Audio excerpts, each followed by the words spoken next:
What is up, ladies and gentlemen, and welcome back to Action Sunday, and Happy New Year to everybody. Buddy, it's a new year, new leaf. It's time to bust out and, of course, crank up the adrenaline here. Let's make this year, 2024, a new one, all right? So, I would kickstart off the new year with like a somewhat recent hit, or like an action blockbuster from in the past decade or so. But of course, since as we continue progressing into the 2020s, I feel like it's tough to do that. So I decided to shake things up. And of course, I wanted to do this movie. It was requested to me, and of course, when I found out who was in it, my jaw hit the floor, and I was like, I should review this. So today's review is called Champions. It came out in 1997, and it stars. First off, when I heard it starred Ken Shamrock of all people, I was like, what? Ken Shamrock in a movie? The same Ken Shamrock, who was a former UFC champion, former WWE Intercontinental champion, and a former NWA World Champion and Hall of Famer, at one point had a brief acting career, and this is it. So, if anybody that has never heard of Champions, well, you're not the only one. So, this was one of those very hard to find. I would say, not really a B movie. It feels like a B movie, but it's a martial arts movie. It's not only does it star Ken Shamrock, it features a super young Danny Trejo, and of course our hero is played by Louis Mandylor, or I can't pronounce his last name, but of course I remember him as the younger brother in My Big Fat Greek Wedding. If I mention that character, I think you know who I'm talking about. So he's the main hero in this. He plays a guy named Bill Rockman. By the way, love the last name. Rockman is the best name ever. So he is a retired, they call it a terminal combat, or it's essentially UFC. So this is back in the days, the primordial days when MMA was just getting the hype, and back when UFC was, believe it or not, in case you didn't know, UFC was actually banned in the country in several states. Well, I'm trying to remember the exact terms, but yeah. I can't find how all this is imitated in the movie. So yeah, but instead it's completely outlawed in the movie compared to what actually really did happen. But that's beside the point. So what happens is Rockman is actually retired fighter. He decides to get coursed back into combat because his younger brother ends up getting killed in a combat in a fight with Ken Shamrock's character. So I'm like, oh wow, so he has that going. But the more I was watching this, it turns out I feel like it's essentially Enter the Dragon, but modernized, change up the format and just include regular martial arts, like MMA kind of thing, and not just that, but also include some female characters, and also a very crazy setup for a televised death tournament of death, as I call it. Yeah, now I'm using wrestling terms too. So yeah, there you go. But yeah, I'm like, okay, so it's essentially kind of like that, but yeah, I don't know. It had me scratch my head. I'm like, okay, I see where they're going with this, but why? Again, I feel like why would you copy a formula that we all know and love and try to make it something your own? And of course, it does, and sometimes it works, and sometimes it doesn't. And of course, every movie that has copied this has tried to make it a little different. Like for instance, the Quest, that was essentially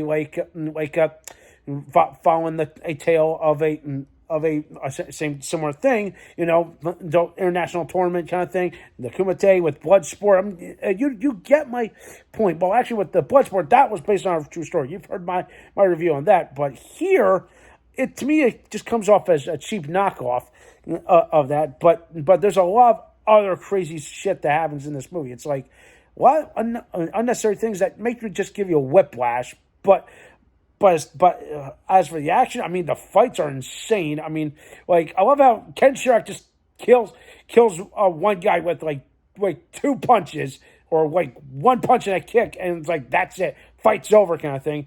And then of course, like to me, like the real action doesn't spill over until like the last act when you finally realize what the hell is really happening. So yeah, like I felt like some of these character arcs or backstories were half-assed at best, but at least the acting was somewhat decent. I mean, tip the hat for Ken Shamrock, like doing what he can. I mean, come on, he's a UFC fighter as well as a wrestler, so you could see some of his acting chops there.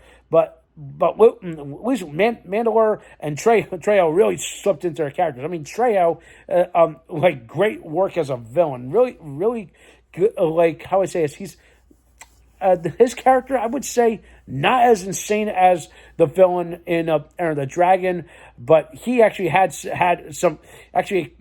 a great plan that eventually he would actually reveal. Which I don't know, why would you do that to our hero? And then of course just make everyone just feel like shit. Then essentially make everyone be like so we're in this for no good reason. So we're in this for default. King's gonna win kind of thing. And I'm like, yeah, well, sorry to spoil that part, but ultimately everything just goes up his face, and literally, like, I just love what they do and how Danny Trejo's villain just gets offed, but it's like, I would say kind of karmatic, but at the same time kind of weak. I was half-heartedly expecting one or two people to try to kill him. Instead, it's someone else. Then again, that's it. That's how it kind of ends in a way. But another crazy thing is, like, they had to shoe in this shit romance between our hero and a female fighter who was actually a former cop who got discharged from the force and is trying to get revenge on an inmate who was also in the tournament. So yeah, that's a lot to just compound into this movie. But at least some of these characters you can kind of like and fall in love with. But again, I feel like some of these characters might need just a tad bit ironing out. Then I think it would have worked. Also, maybe like add some more exposition, because this movie was literally just under maybe an hour and 35 minutes. I mean, make it a little longer. Give some time for the movie to breathe, and maybe something would have been better. But everything else about this movie feels okay. I mean, the fighting's fine. There is some explosions, so somehow things go off the rails. There's a big shootout. There's guns. There's explosions. That all happens near the final act, and of course, I don't want to give much away. It's one of those like very rare gems that tries to piggyback off a popular movie, like I would say the holy grail of martial arts movies, and try to make it their own. But to me, I feel like it just kind of falls flat at sometimes. But at least Louis Mandylor, whatever you pronounce his name, he definitely owned his role in this movie.